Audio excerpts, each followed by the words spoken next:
ఇంతటి అద్భుతమైన ధ్యాన మార్గాన్ని అందించిన బ్రహ్మర్షి సుభాష్ పత్రిజీ గురువు గారికి శతకోటి వందనాలు. స్వర్ణమాలమ్మకు కూడా శతకోటి వందనాలు. రోజు మాకు ఎంతో జ్ఞానాన్ని అందిస్తున్న రాఘవేశ్వర గురువు గారికి, రాజ్యలక్ష్మి మేడం గురువు గారికి ఆత్మ ప్రణామాలు. ఆత్మ బంధువులందరికీ ధన్యవాదాలు. యూట్యూబ్ ప్రేక్షకులకు, ఈ ధ్యాన జగత్తు చూస్తున్న ప్రేక్షకులకు అందరికీ ధన్యవాదాలు. నా పేరు శైలజ, నేను తెనాలి నుండి మాట్లాడుతున్నాను. మనము రోజు ధ్యానం చేస్తూ ఎంతో జ్ఞానాన్ని పొందుతున్నాము. ఈరోజు రాఘవరావు సార్ రాసిన సత్య మార్గం అన్న పుస్తకం నుండి నవవిధ భక్తులు అన్న టాపిక్ గురించి తెలుసుకుందాము. నవవిధ భక్తులు ఏంటి అంటే 1 శ్రవణం, 2 మననం, 3 కీర్తనం, 4 పాదసేవనం, 5 అర్చనం, 6 వందనం, 7 దాస్యం, 8 సఖ్యం, 9 ఆత్మ నివేదనం. 1 శ్రవణం. శ్రవణ భక్తి ద్వారా మోక్షాన్ని పొందినవాడు పరీక్షిత్ మహారాజు. ఈయన అభిమన్యుని కుమారుడు. ధర్మరాజు అంతటి గొప్పవాడు. తాతగారిలాగా ధర్మపాలన చేశాడు. అందుకే కలియుగంలో కలిని భూమి మీదికి రాకుండా చేశాడు. అయితే పరీక్షిత్ మహారాజు పరిపాలన కాలంలోనే కృష్ణుడు ఈ శరీరాన్ని వదిలేశాడు. మరి ద్వాపర యుగ అంతమై కలియుగం ప్రారంభమైనా కూడా కలి ప్రవేశించలేకపోయాడు.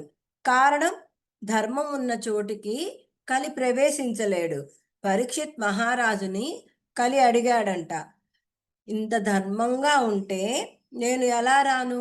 ఈ యుగమంతా నాది కదా అని అడిగాడంట.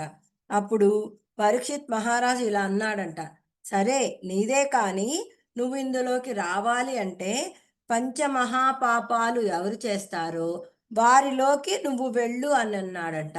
మరి పంచమహాపాపాలు అంటే జూదం, మద్యపానం, వ్యభిచారం, దొంగతనం, అబద్ధం. మరి వీటిలో ఏ ఒక్కటి వారిలో ఉన్నా నువ్వు వారిలో ప్రవేశించు. ఈ 5 లేకుండా ధర్మంగా ఉన్న వారిని నువ్వు ఏమీ చెయ్యకూడదు అన్నారంట. మరి అలాంటి పరీక్షిత్ మహారాజు ఒకరోజు వేటకు వెళ్ళినప్పుడు బాగా దాహం వేస్తే అక్కడ ధ్యానం చేసుకుంటున్న శమీక మహర్షిని దాహానికి నీళ్లు అడిగాడంట. మరి ఆయన ధ్యానంలో కూర్చొని ఉండటం వల్ల పలకలేదని కోపంతో అక్కడ చనిపోయి పడి ఉన్న పాముని ఆయన మెడలో వేసి వెళ్ళిపోయాడు.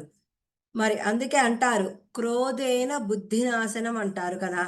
అలా క్రోధం వల్ల పరీక్షిత్ మహారాజుకి బుద్ధి నశించి మాయకు వశమయ్యాడు. మరి దాహం వేస్తుంది కానీ అవతలి వ్యక్తి ధ్యానంలో ఉన్నాడు, ఎలా పలుకుతాడు అన్న విచక్షణ జ్ఞానం కోల్పోయాడు. మరి అలా కోపంతో చనిపోయిన పామును మెడలో వేసి వెళ్ళిపోయాడు. కాసేపటికి శమీక మహర్షి కుమారుడొచ్చాడు. ఎవరిలా నా తండ్రిలో చనిపోయి పడి ఉన్న పాముని మెడలో వేసింది అని ఎవరైతే ఈ పని చేశారో వారు సరిగ్గా 7వ రోజున ఈ పాము కాటు వల్ల మరణిస్తారని శపించి ఆ పాముకు ప్రాణం పోశాడు. మరి ఈ విషయం తెలుసుకున్న పరీక్షిత్ మహారాజు తాను చనిపోయేలోగా మోక్షాన్ని పొందాలి అనుకున్నాడు. మరి ఎవరు నాకు 7 రోజులు ఆత్మజ్ఞానాన్ని బోధించగలరని విచారిస్తే వ్యాసుని కుమారుడైన సుఖ మహర్షి నేను మీకు ఆత్మజ్ఞానం బోధించగలనని చెప్పాడు. అప్పుడు 7 రోజుల పాటు మంచినీళ్లు కూడా తాగకుండా నిద్రాహారాలు మాని ఆత్మజ్ఞానాన్ని విన్నాడంట పరీక్షిత్ మహారాజు. మరి సుఖ మహర్షి ఇలా అడిగాడంట, 3 రోజుల నుంచి నిద్రాహారాలు మాని వింటున్నావు, కాస్త తిని విశ్రాంతి తీసుకొని వస్తావా అని అడిగితే అప్పుడు పరీక్షిత్ మహారాజ్ అన్నాడంట, ఒక్క క్షణం దాహానికి ఓర్చుకోలేక ఇంతటి శాపానికి గురయ్యాను. మరి ఒక్క క్షణం నేను ఏమరుపాటుగా ఉంటే నేను చనిపోయేలోగా ఈ జ్ఞానాన్ని తెలుసుకోలేనేమో, నా ఆయుష్ తరిగిపోతుందేమో అని శ్రద్ధగా వారం రోజులు విన్నాడంట. అలా వినడం ద్వారా ఆత్మ జ్ఞానాన్ని నేర్చుకుని పరీక్షిత్ మహారాజు మోక్షాన్ని పొందాడు. అలా ఎవరైనా సరే చాలా ఏకాగ్రతతో, భగవంతుని మీద భక్తితో, ఎంతో శ్రద్ధతో జ్ఞానం కోసం పరితపిస్తే వారికి జ్ఞానం లభిస్తుంది, మోక్షము వస్తుంది. 2 మననం. మనన భక్తిలో మోక్షాన్ని పొందినవాడు ప్రహ్లాదుడు. ప్రహ్లాదుడి తండ్రి హిరణ్యకశిపుడు. మరి హిరణ్యకశిపుడు తపస్సుకు వెళ్తూ తన భార్య లీలావతిని నారద మహర్షి ఆశ్రమంలో వదిలి వెళ్ళాడు. ప్రహ్లాదుడు తల్లి గర్భంలో నుండే నారదుడి ద్వారా ఆత్మజ్ఞానం పొందాడు. ఎప్పుడు నారాయణ నారాయణ అంటూ మననం చేస్తూ ఉండేవాడు. ప్రహ్లాదుడు ఏ పని చేసినా, ఎక్కడ ఉన్నా, అన్నిటిలోనూ అంతటా ఆ భగవంతుడినే చూశాడు. మరి హిరణ్యకశిపుడు ప్రహ్లాదుడిని సముద్రంలో పడేసినా, పాములతో కరిపించినా, ఏనుగుతో తొక్కించినా, మంటల్లో పడవేసినా ఆయన అంతటా భగవంతుడే ఉన్నాడని నారాయణ నారాయణ అంటూ మననం చేస్తూ లేచి వచ్చేసేవాడు. అలలా మనన భక్తిలో మోక్షాన్ని పొందినవాడు ప్రహ్లాదుడు. 3 కీర్తనం. కీర్తన భక్తి ద్వారా మోక్షాన్ని పొందినవారు తుంబురుడు, నారదుడు. మరి ఈ కలియుగంలో అన్నమాచార్యుడు, త్యాగరాజస్వామి, మీరాబాయి, రామదాసు, మరి వీరందరూ కూడా అన్నింటా అంతటా భగవంతుడున్నాడు అని ఆత్మజ్ఞానాన్ని పొంది కీర్తనల ద్వారా ప్రపంచానికి అందించారు, మోక్షాన్ని పొందారు. 4 పాదసేవనం.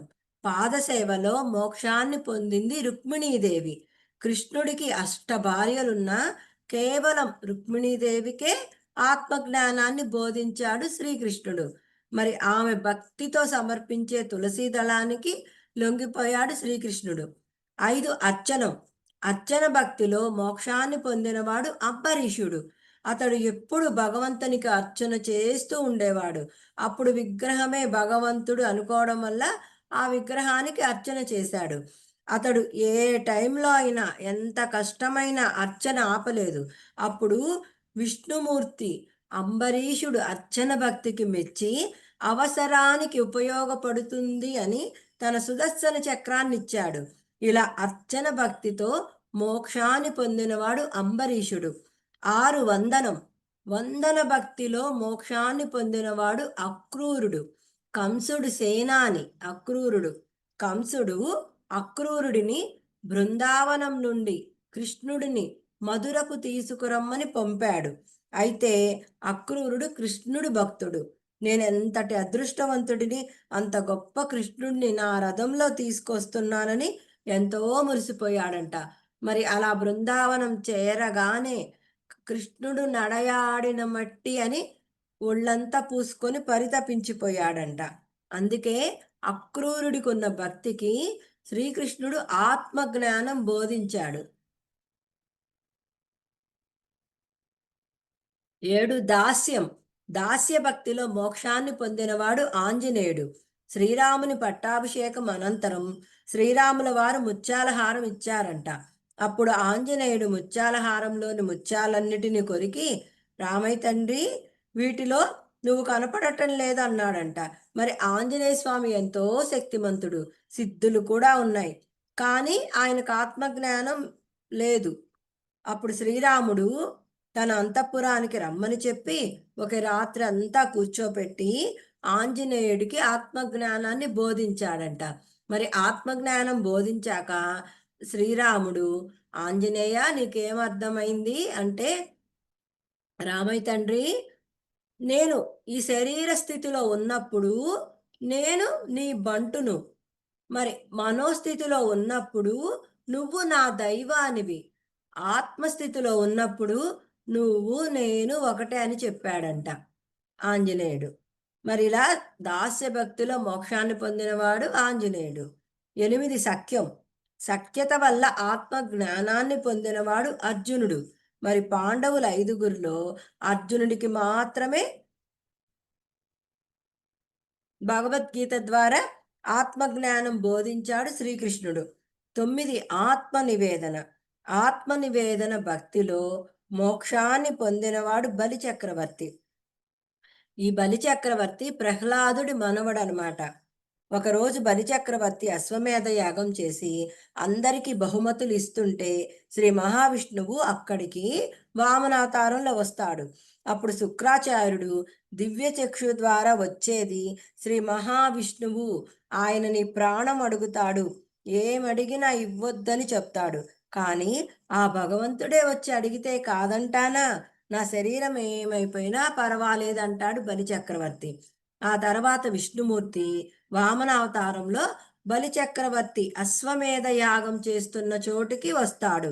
ఎంతో తేజస్సుతో వెలిగిపోతున్న వామనుడిని సాదరంగా ఆహ్వానిస్తాడు బలిచక్రవర్తి.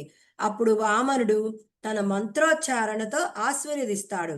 దానికి బలిచక్రవర్తి ఎంతో సంతోషపడి, మీకు వజ్ర వైడూర్యాలు, మణిమాణిక్యాలు ఏమి కావాలన్నా ఇస్తానని అంటాడు.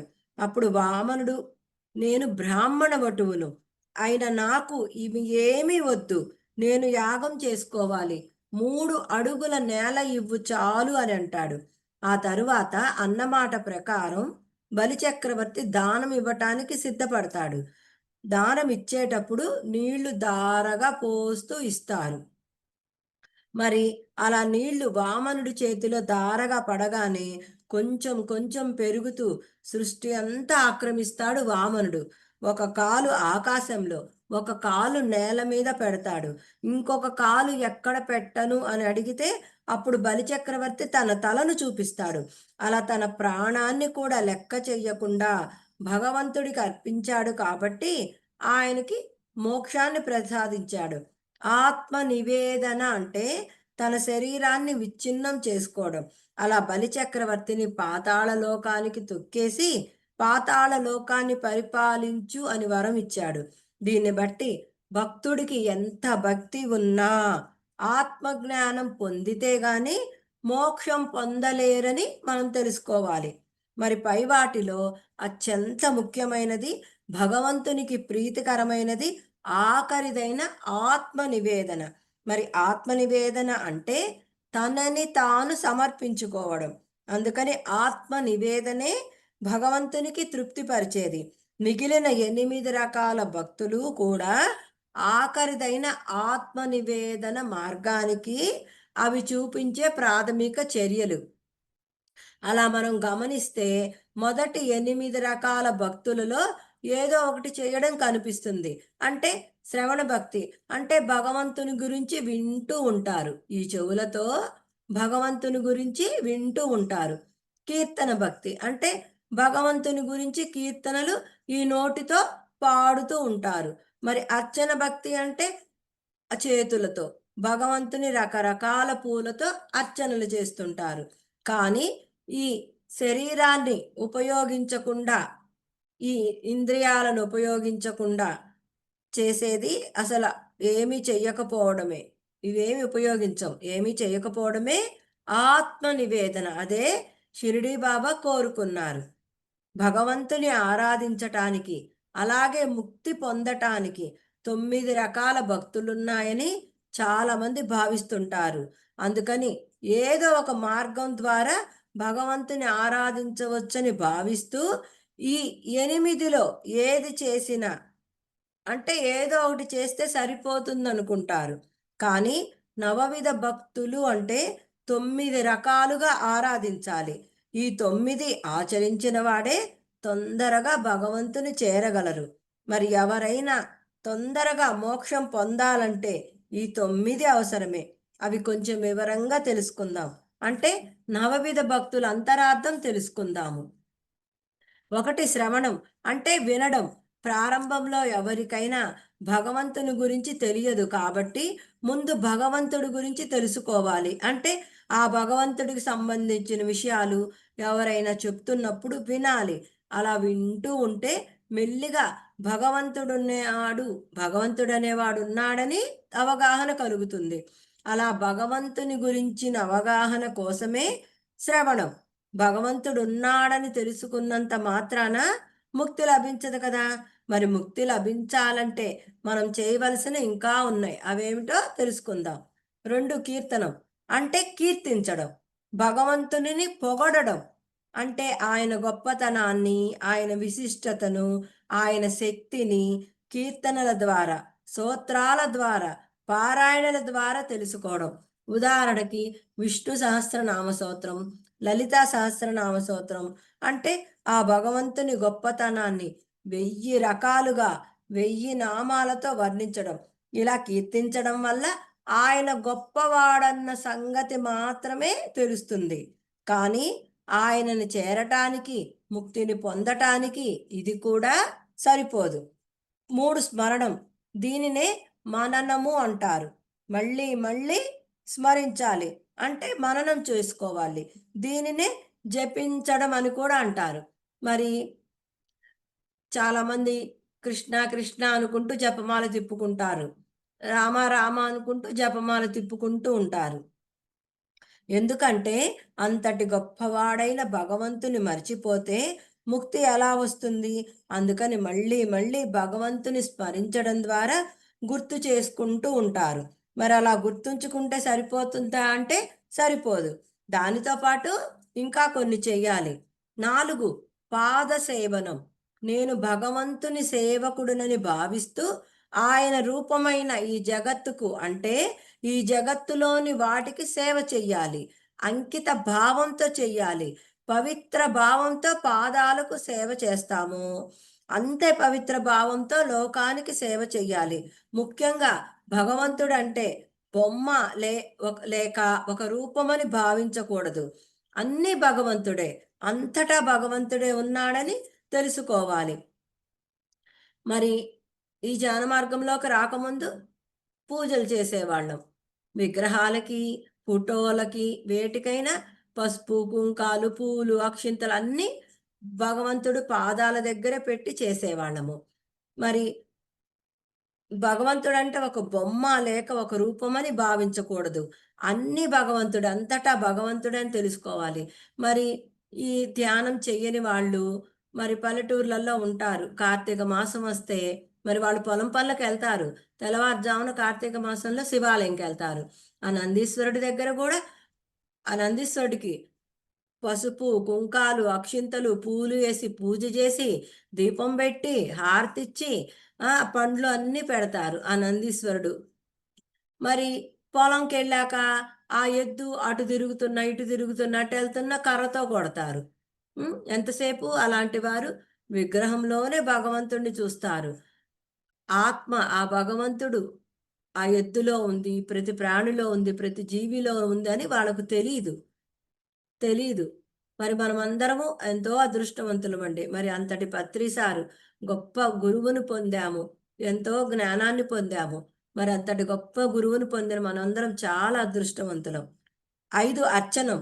దీనినే ఆరాధన భావం అంటారు.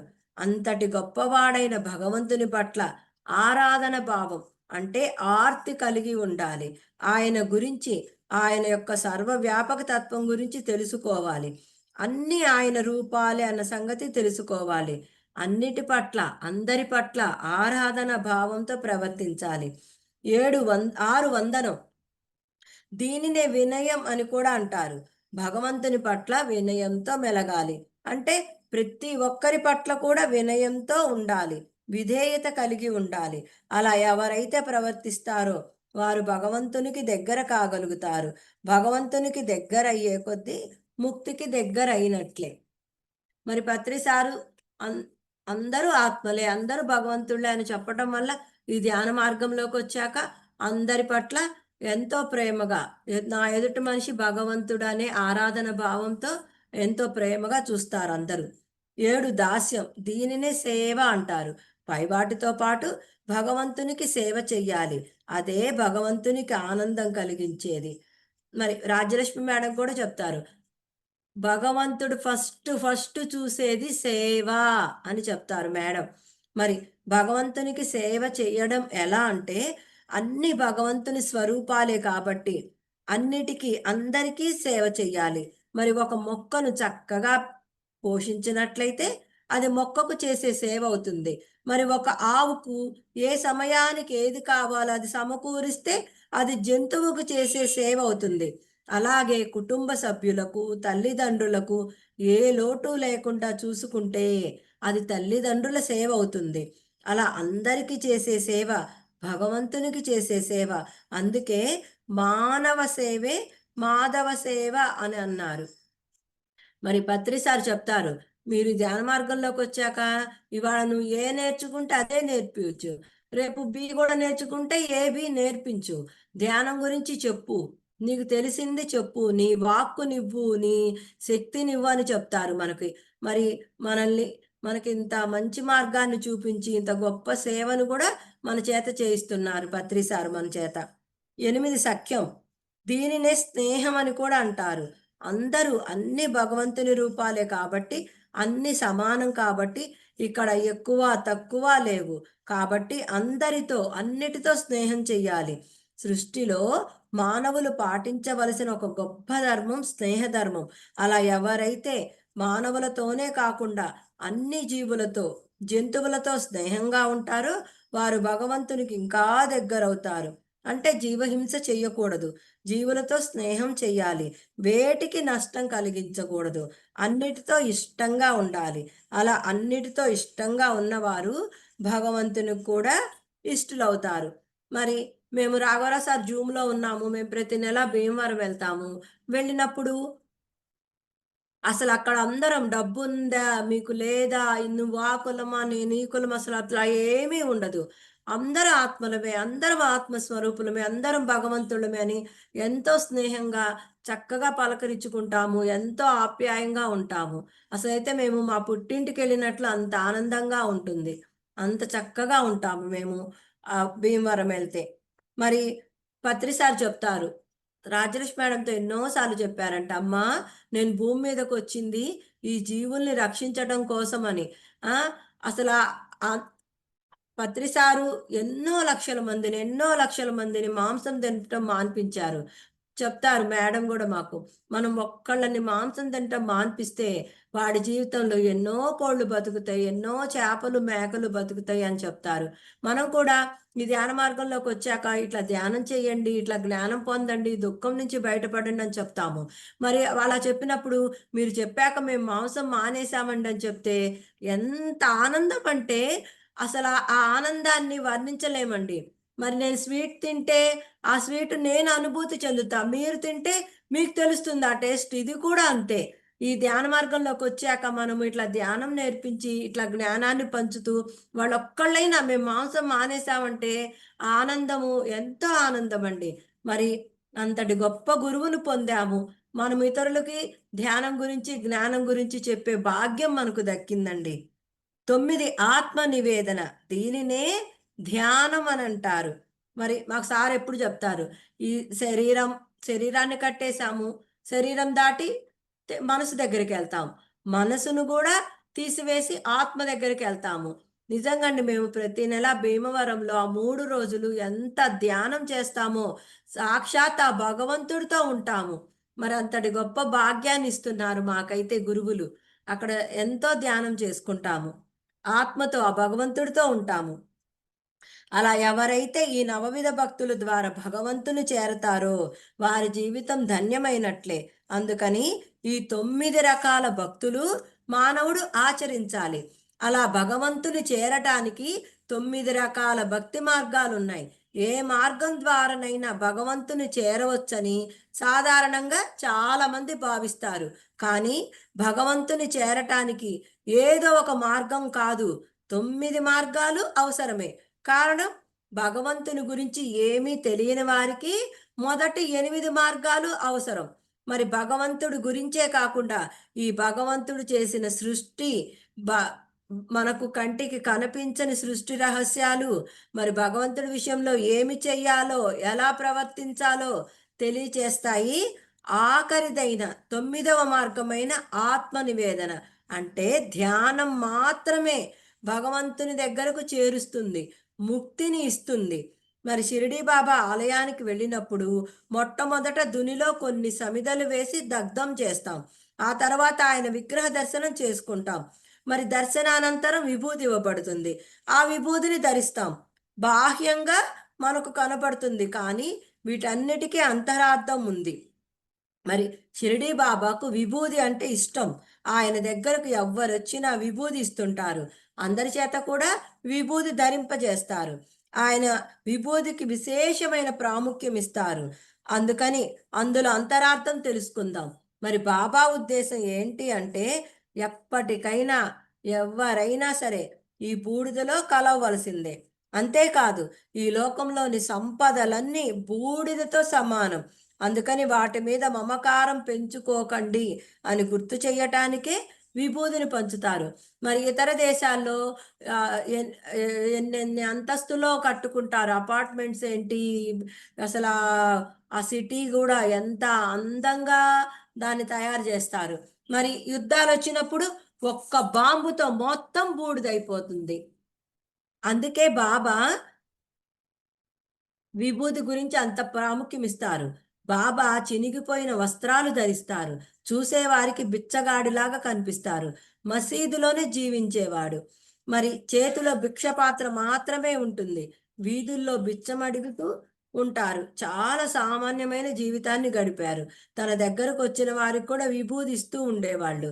మరి ఆ రకంగా ఆయన జీవించారంటే ఏదో అంతరార్థం లేకుండా ఉండదు. ఎందుకంటే ఈ లోకంలో ఎంతోమంది ఇప్పుడు బాబాను ఆరాధిస్తున్నారు.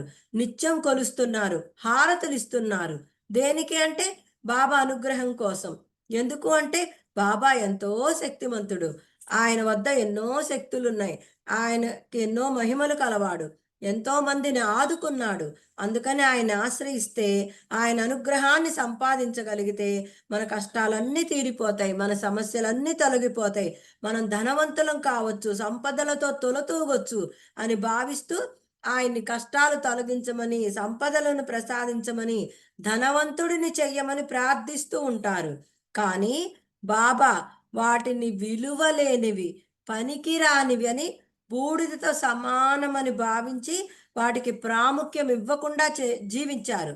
కానీ ఈ అజ్ఞానపు మానవులంతా అంటే గురువు దగ్గరికి వెళ్ళలేదు, ధ్యానం చెయ్యలేదు, జ్ఞానం పొందలేదు, జ్ఞానం గురించి తెలుసుకోలేదు. మరి అలాంటి వాళ్ళు ఈ సంపదలను ఇవ్వమని ప్రార్థిస్తున్నారు, వేడుకుంటున్నారు.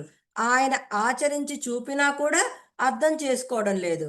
మరి ఆయన వద్ద ఉన్న అనంత శక్తిలో కొద్దిగా ఇచ్చినా తామెంతో ధనవంతులమైపోతామని భావిస్తున్నారు.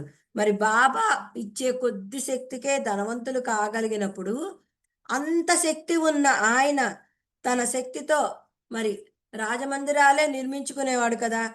హాయిగా వైభవంగా ఉండేవాడు కదా! మరి ఇవన్నీ ఆ బాబా ఎందుకు చేయలేదు? ఏమీ లేని బిచ్చగాడిలాగా ఎందుకు జీవించాడు?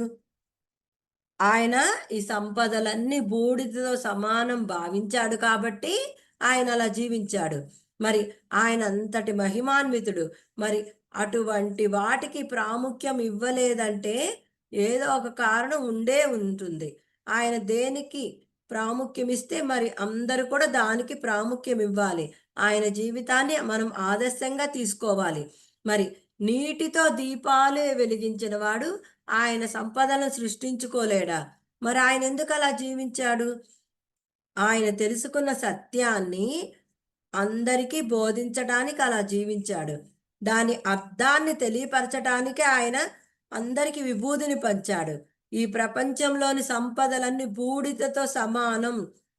ఏమీ ఉండవు. అవన్నీ అశాశ్వతమైనవి. అన్నీ పోయేవే. అన్నీ కూడా దుఃఖాన్ని పెంచేవే. అందరూ అనుకున్నట్లు శాశ్వతంగా ఉండవని, అవి ఆనందాన్ని కూడా ఇవ్వవని తెలియపరచటానికే షిరిడీ బాబా విభూదిని పంచేవాళ్ళు. మరి మాకు రాఘవరావు సార్ చెప్పారు. యూట్యూబ్‌లో చూపిస్తుంటారంట. 500 సంవత్సరాల నాటి కోటలు, 100 సంవత్సరాల నాటి కిందటి ప్యాలెస్‌లు మరి అప్పుడున్నాయి. మరి ఇప్పుడు లేవు. మరి ఇప్పుడున్నవి 100 సంవత్సరాలు లేదా 200 సంవత్సరాల తర్వాత ఇవి కూడా ఏమీ ఉండవు. మరి చాలామంది లేటెస్ట్‌గా వచ్చినయి అంటారు. మరవి కొన్ని సంవత్సరాలకి పాతవయిపోతాయి. ఇలా ఎన్నో మారిపోతుంటాయి. ఇప్పుడు ఒక సెల్ ఫోనే చూడు, మనం చిన్నప్పుడు ఇంట్లో టెలిఫోన్ ఉండేది. హ్మ్.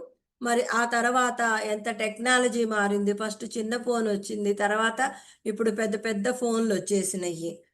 అలా ఏయైనా సరే మారిపోతూ ఉంటాయి. మరి ఇలా మారిపోయే వాటిని చూసి మరి మనం చాలా గొప్పవి అనుకునేవాళ్ళం. మరి మేము చిన్నప్పుడు ఆహ్, ఎక్కడో ఎవరో ఒకళ్ళ ఇళ్ళల్లో ఉండేది ఆ టెలిఫోను. అది చూసి అబ్బా! ఎంత బావుంది, చాలా గొప్పది అనుకుండేవాళ్ళం. మరి అట్లా ఇప్పుడు కూడా మనం అలా కొత్త వస్తువు ఏదొచ్చినా చాలా గొప్పవి అనుకుంటున్నాం. అందుకని మారిపోయేవన్నీ గొప్పవి కాదు. అన్నీ అశాశ్వతమైనవి. అందుకని ఉన్న వాటితో తృప్తిపడి మనం త్యాగబుద్ధితో జీవించాలి. ఎవరిని ఎవరివి కూడా మనం ఆశించకూడదు. ఎవరివి అపహరించకూడదు. ఎవరిని కూడా మనం మోసగించకూడదు. మరి వాటి కోసం తప్పులు, పాపాలు చెయ్యకూడదు. అధర్మంగా ప్రవర్తించకూడదు. అలా చేస్తే వాటి వల్ల మనం కష్టాల పాలవుతాం. దుఃఖం వస్తుంది మనకు. అందుకని ఈ సంపదల మీద మమకారం పెంచుకోవద్దు అని చెప్పడమే ఆయన విభూదివ్వడంలోని అంతరార్థం. అంతేకాదు ఈ సందేశం మర్చిపోకుండా ఉండటానికే బాబా అందరి చేత విభూది ధరించమనేవాళ్ళు. మరి షిరిడీ బాబా వారి సందేశం అర్థం కావాలంటే ఆయనంత కాకపోయినా ఆయనలో కొంత జ్ఞానాన్నైనా మనం పొందాలి. మరి అటువంటి జ్ఞానం పొందాలి అంటే ధ్యానం ద్వారానే వస్తుంది. అందుకని శ్వాస మీద ధ్యాస ధ్యానం చెయ్యాలి. జ్ఞానం పొందాలి. షిరిడీ సాయిబాబా వారి సందేశం అర్థం చేసుకోవాలి. ఆనందంగా జీవించాలి. మరి వీటి అంతరార్థం గ్రహించి ఆచరించిన వారికి బాబా అంటే భగవంతుని నిజ దర్శనం అంటే ఆత్మ దర్శనం కలగడమే కాకుండా నిజమైన విభూతి లభిస్తుంది. అంటే ఆనందం లభిస్తుంది. అందుకే బాబా ఆత్మ నివేదన కోరుకున్నారు. ఆత్మ నివేదన అంటే తెలుసుకుందాం. పూలు, ఫలాలు లాంటివి ఏమి నివేదించినా అది ఆత్మ నివేదన కిందకి రాదు. అలాగే మనం కళ్ళు మూసుకొని ఈ బాహ్యాన్ని అంటే ఈ శరీరాన్ని వదిలేసిన మనసులో బాహ్య విషయాలు మెదులుతూ ఉంటాయి. ఇల్లు, భార్య, భర్త, పిల్లలు, సంపాదన, ధనం, భోగభాగ్యాలు, సమస్యలు, కోరికలు ఇలాంటివి మనసులో ఉంటాయి. మరి మనసులో ఉన్న వాటిని మాత్రమే నివేదించినట్లు అవుతుంది. కానీ ఆత్మను నివేదించినట్లు అవ్వదు. మరి ఈ ధ్యాన మార్గంలోకి రాని వాళ్ళు గుళ్ళోకెళ్తారు. కళ్ళు మూసుకొని కూర్చుంటారు. కూర్చుంటే వాళ్ళ సమస్యలు, కోరికలు లేదంటే ఏదన్నా మర్చిపోయొస్తే ఆడవాళ్ళైతే అయ్యో! ఆ ఇంట్లో ఆ పని మర్చిపోయాను, ఈ పని మర్చిపోయాను అనుకుంటారు. మగవాళ్ళైతే షాపులో గూడా అది అయ్యో! వాడికి అది చెప్పి రాలేదు, ఇది చెప్పి రాలేదు అనుకుంటారు. మరి వాళ్ళు కూర్చున్న కళ్ళు మూసుకొని ఆ కోరికలనే నివేదించినట్లు అవుతుంది. ఆత్మను నివేదించినట్లు అవ్వదు. మరి ఆత్మను నివేదించాలి అంటే మరి మన మనసులో ఏమీ ఉండకూడదు. ముఖ్యంగా మన మనసులో ఏమీ ఉండకూడదు. మరి మన మనసు గుణాలైన తమోగుణం, రజోగుణం, సాత్విక గుణాలను దగ్ధం చెయ్యాలి. ధ్యానం ద్వారా వాటిని దగ్ధం చెయ్యాలంటే ముందు మన మనసును నిశ్చలం చేసుకోవాలి. ఆ తర్వాత నిర్మలం చేసుకోవాలి. తర్వాతే మనసు శూన్యమవుతుంది. అప్పుడిక ఉండేది ఆత్మ. ఆత్మస్థితిలో ఉన్నది ఆత్మే కాబట్టి అప్పుడు ఆత్మను నివేదించినట్లవుతుంది. అదే ఆత్మ సాక్షాత్కారం.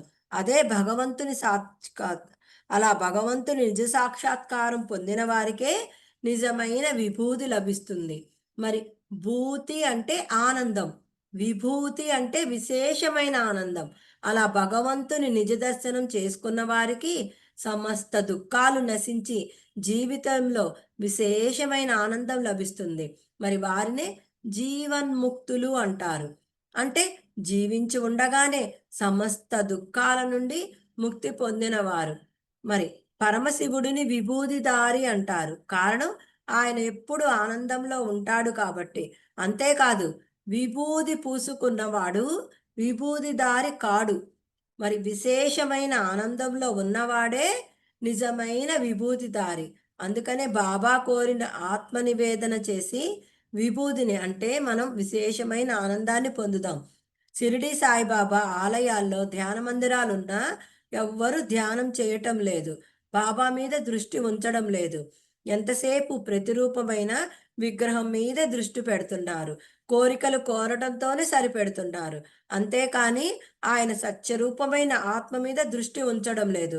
ధ్యానం చేయడం లేదు. మరి నేను గూడా పెళ్లి గాకముందు మా అమ్మ వాళ్ళ ఇంటికాడ షిరిడి సాయిబాబా గుడి ఉంది. రోజు గుడికి వెళ్ళేదాన్ని. మరి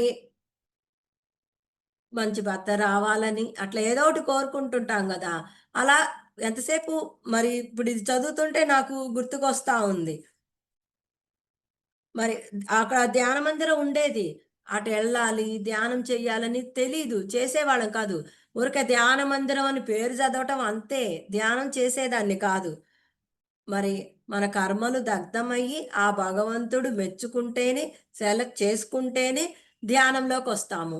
మరి మా మ్యారేజ్ గాకముందు గూడా పత్రి సారు మా ఎనక బజార్‌లోకి ఇద్దరు, ముగ్గురు ఇళ్ళున్నాయంట. వాళ్ళ ఇంటికొచ్చేవాళ్ళంట. మీటింగులు జరిగాయంట. నాకేం తెలీదు.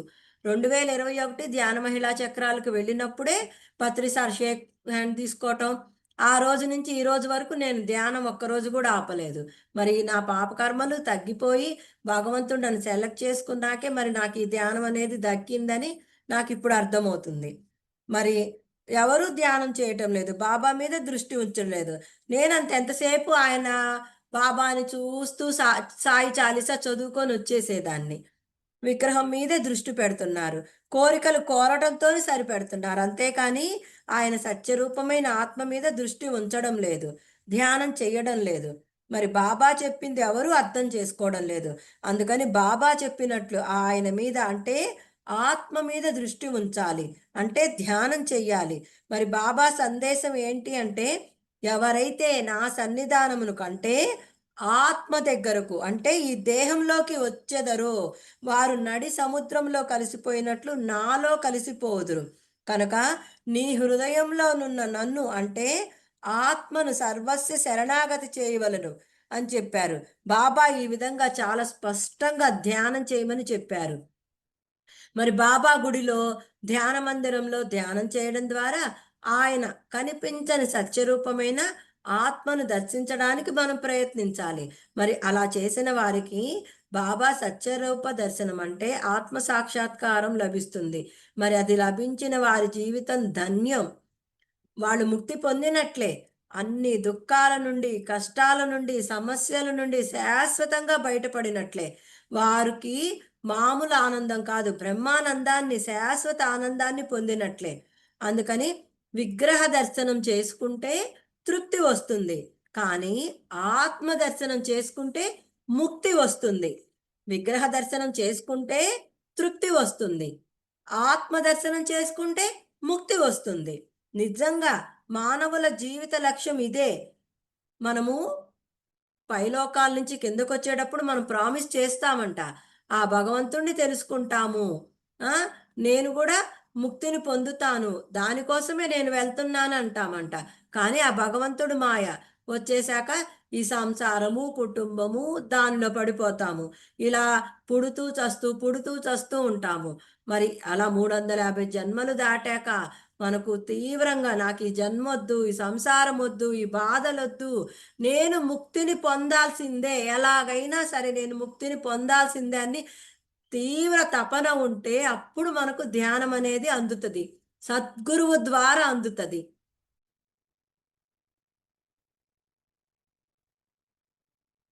ఏ మానవుడైనా సాధించవలసింది ఇదే. ఆత్మ సాక్షాత్కారం పొందినవారు మాయలోంచి బయటపడతారు. జ్ఞానాన్ని పొందుతారు. అందుకని బాబా చెప్పినట్లు ఆయన మీద దృష్టి ఉంచుదాం. అంటే ఈ శ్వాస మీద ధ్యాస ధ్యానం ఉంచి ఆత్మ మీద దృష్టి ఉంచుదాం.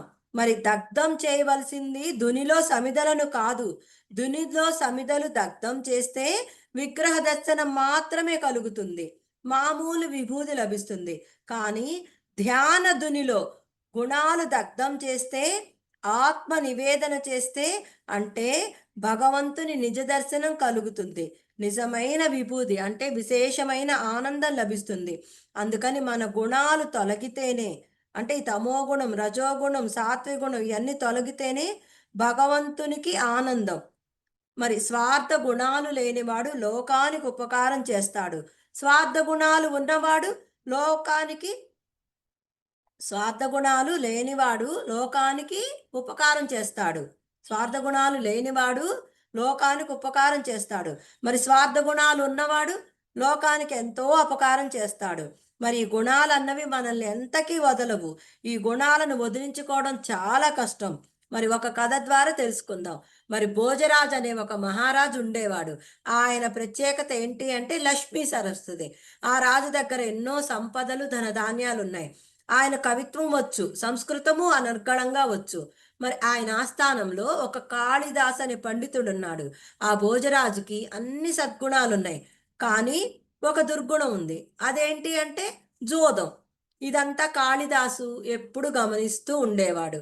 మా రాజుకు అన్ని సద్గుణాలున్నాయి. కానీ ఒక్క దుర్గుణం ఆయన్ని నాశనం చేస్తుందే. మా రాజుకి ఒక్క దుర్గుణం పోతే ఎంత బావుండు అని అనిపించేది ఆయనకి. మరి ఒకరోజు కాళిదాసు ఆ భోజరాజు దగ్గరకు వెళ్ళి, "ఓ రాజుగారు, మీ దగ్గర అనేక సుగుణాలున్నాయి. మరి ఈ పాడు జూదం ఎందుకు? మరి ఆనాడు ధర్మరాజు కూడా జూదం ఆడి అన్ని బాధలు పడ్డాడు. మరి ఈ జూదం అనే దుర్గుణాన్ని వదిలించుకోండి" అని చెప్పాడు.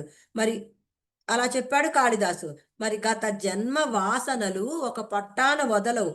అనేక జన్మలుగా కూడుగొట్టుకున్న వాసనలు ఇవి ఒక రాగాన వదలవు. మరి కాళిదాసు ఎన్ని సార్లు చెప్పినా భోజరాజు మారలేదు. భోజరాజు రోజు మధ్యాహ్నం రథం ఎక్కి జూదశాలకు వెళ్తాడు. కాళిదాసు చెప్పి చెప్పి విసుగు పుట్టి ఏం చేశాడంటే భోజరాజును ఎలాగైనా సరే మార్చాలి అని ఒక ఉపాయం పన్నాడు. కాళిదాసు వేషం మార్చాడు. సన్యాసి వేషం వేశాడు. మరి భోజరాజు రోజు వెళ్ళే దారిలో ఒక మాంసం అంగడి ఉంది. భోజరాజు రోజు జూదశాలకు వెళ్ళే దారిలో ఒక మాంసం అంగడి ఉంది. అక్కడ కాళిదాసు మాంసం కొంటున్నట్లుగా నటించాడు. భోజరాజు ఆ దారిలో రథం మీద వస్తూ ఈ దృశ్యం చూశాడు. అయ్యో! నా రాజ్యంలో ఒక సన్ అయ్యో! నా రాజ్యంలో సన్యాసి మాంసం కొంటున్నాడా? ఇది చెడ్డ అధర్మం. ఆయన్ని మందలిస్తే మంచిదని రథం దిగాడు భోజరాజు. మరి భోజరాజు రథం మీద నుండి కిందకు దిగి, "ఓ సాధువుగారు, మీరు మాంసం కొంటున్నారు. న్యాయమేనా?" అని అడిగాడు. అప్పుడు ఆ సాధు వేషంలో ఉన్న కాళిదాసు చెప్తున్నాడు, "ఓ రాజా, నేను మాంసం ఎందుకు కొంటున్నానో తెలుసా? నేను కళ్ళు తాగేటప్పుడు నంచుకోవాలి" అన్నాడు. "ఓ! కళ్ళు తాగే అలవాటు కూడా ఉందా?" అన్నాడు. "కాబట్టి కళ్ళు తాగేటప్పుడు నంచుకోవటానికి మాంసం కొంటున్నానని" చెప్పాడు. అప్పుడు భోజరాజుకి ఇంకా ఆశ్చర్యం వేసింది. "కళ్ళు కూడా ఇష్టమేనా?" అని అడిగాడు భోజరాజు. అప్పుడు ఆ సన్యాసి వేషంలో ఉన్న కాళిదాసు, "నేనెప్పుడు తాగను. వేశ్యలతో ఉన్నప్పుడే తాగుతానని" చెప్పాడు. అప్పుడు భోజరాజు, "ఈ వేశ్యలను పోషించటానికి నీకు డబ్బు ఎలా వస్తుందని" అడిగాడు. అప్పుడు సాధు వేషంలో ఉన్న కాళిదాసు, "నేను జూదమాడి సంపాదిస్తానని" చెప్పాడు. ఇంకప్పుడు భోజరాజుకి కంఠంలో ఎలక్కాయ పడింది.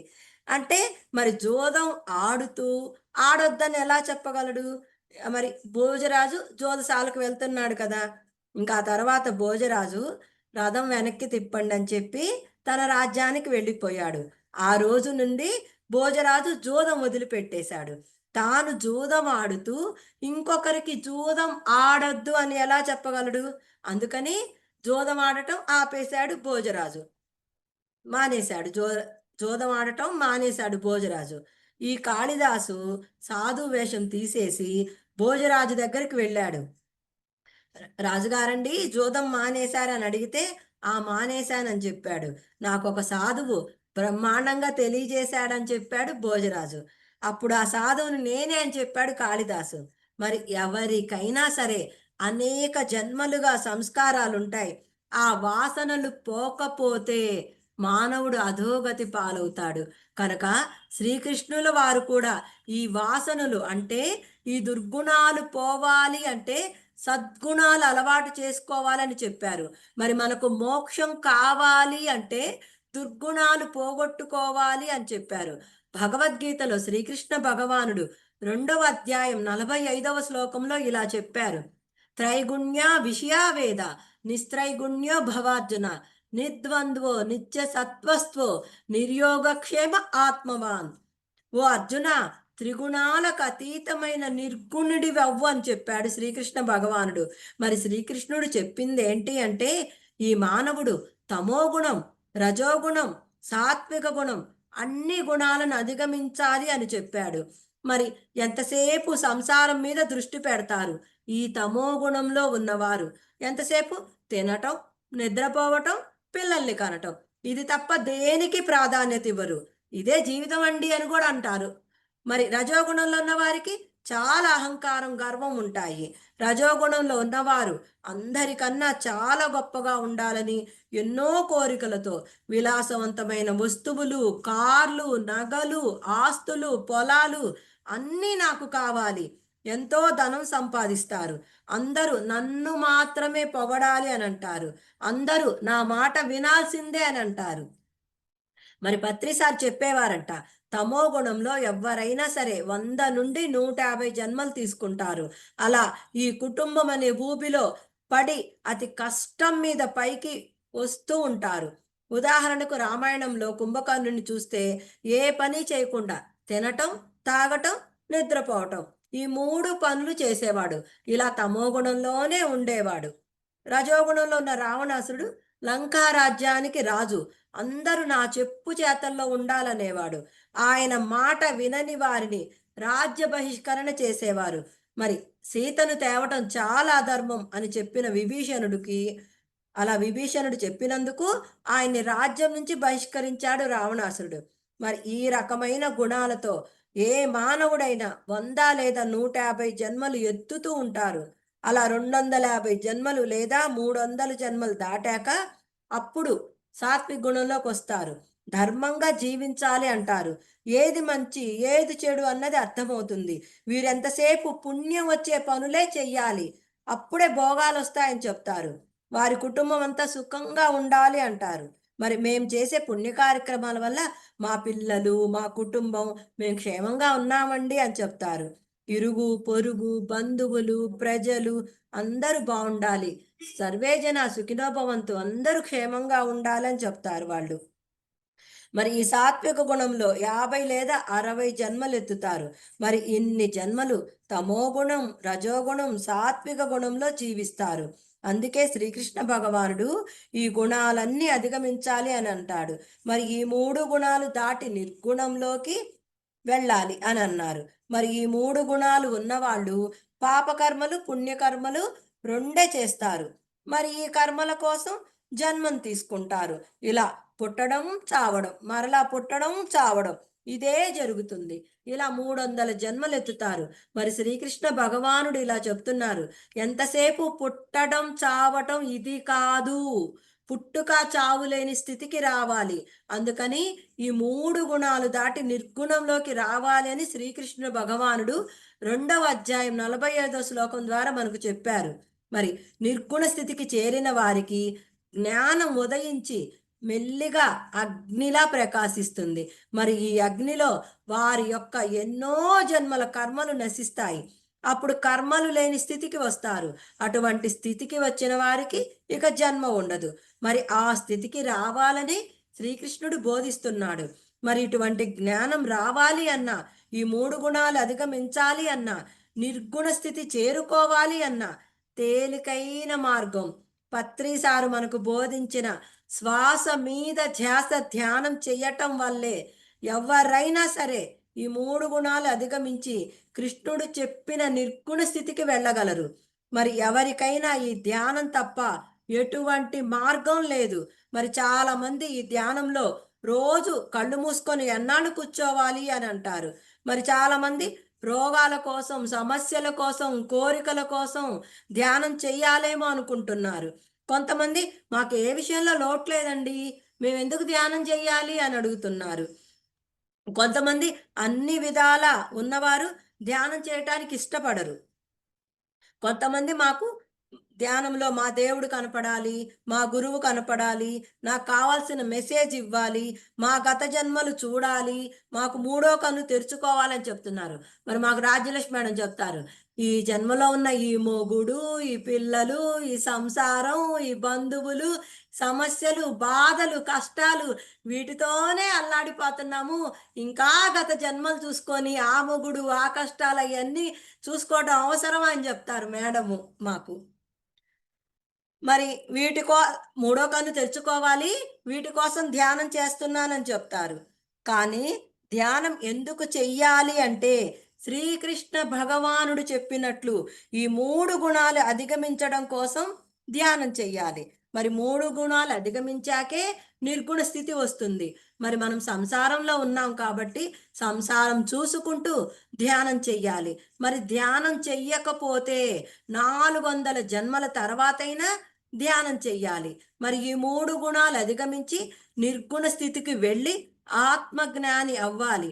మనం ఎన్నో మార్పులు తీసుకురావాలి అని శ్రీకృష్ణ భగవానుడు చెప్పారు.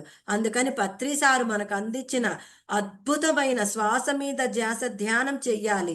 అందరూ ఎంతో ఆనందమైన జీవితం జీవించాలి.